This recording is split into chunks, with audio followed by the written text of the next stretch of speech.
काम करते वक्त गीता के सीने से दुपट्टा हट जाता है तो गीता चुपके से देख लेती है कि मकान मालिक का बेटा बड़ी बड़ी आंखों से उसे घूर रहा है।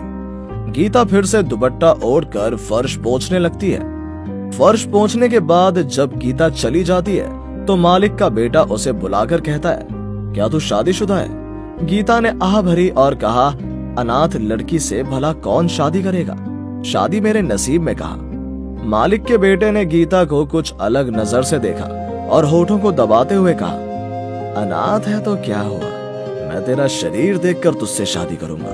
तेरा फिगर मेरी गर्लफ्रेंड से भी ज्यादा खूबसूरत है। गीता ने फिर शर्मीली मुस्कान के साथ कहा, आप भी ना भैया, गरीब का कहाँ फिगर होता है, मैं अपने शरीर पर कोई तेल साबुन क्रीम कुछ भी नहीं लगा पाती।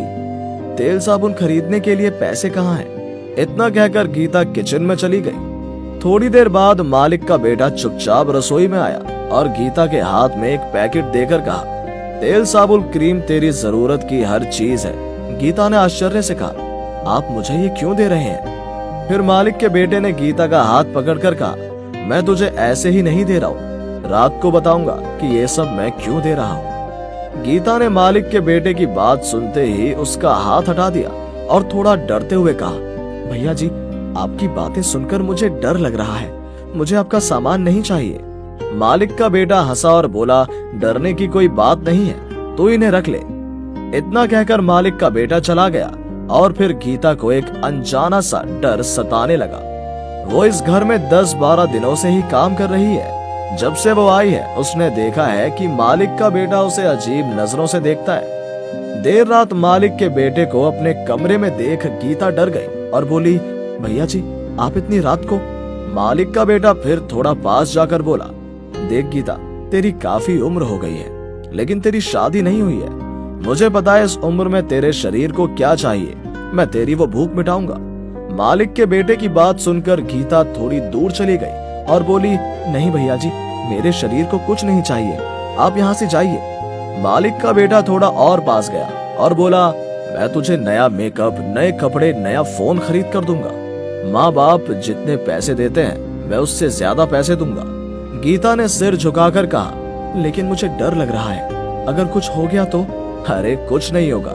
जब मालिक के बेटे को पता चला कि गीता मान गई है तो झट से उसने कमरे की लाइट बंद कर दी। अगली सुबह उठने के बाद से संजय बहुत बेचैन था क्योंकि पिछली रात गीता के साथ शारीरिक संबंध बनाने के दौरान उसने कोई सुरक्षा नहीं ली थी। अब अगर कोई समस्या हुई तो उसने अपने डॉक्टर दोस्त को कॉल किया। ये सब सुनकर उसके दोस्त ने कहा, अरे एक पिल खिला दे, कोई दिक्कत नहीं होगी। संजय फोन छोड़कर फार्मेसी की ओर दौड़ पड़ा। थोड़ी देर बाद संजय ने घर आकर गीता से पूछा, अब तेरा शरीर कैसा है? मेरे पूरे शरीर में दर्द हो रहा है। तब संजय ने उसे इमरजेंसी की गोली थमा दी और कहा, ले लो, दर्द दूर हो जाएगा। गीता ने गोली ली और चुपचाप चली गई। इस घटना के कुछ दिनों बाद गीता बिना किसी को बताए घर से निकल गई। कुछ महीने बाद संजय की शादी एक बड़े आदमी की बेटी से हो गई। आज जब संजय अमीर आदमी की बेटी से मिलने के लिए घर से निकलता है तो वो दरवाजा खोलता है और देखता है कि गीता दरवाजे के सामने खड़ी है। संजय को देख गीता मुस्कुराई और बोली, कैसे हो भैया जी? मैंने सुना है कि बड़े आदमी की बेटी से आपकी शादी तय हुई है।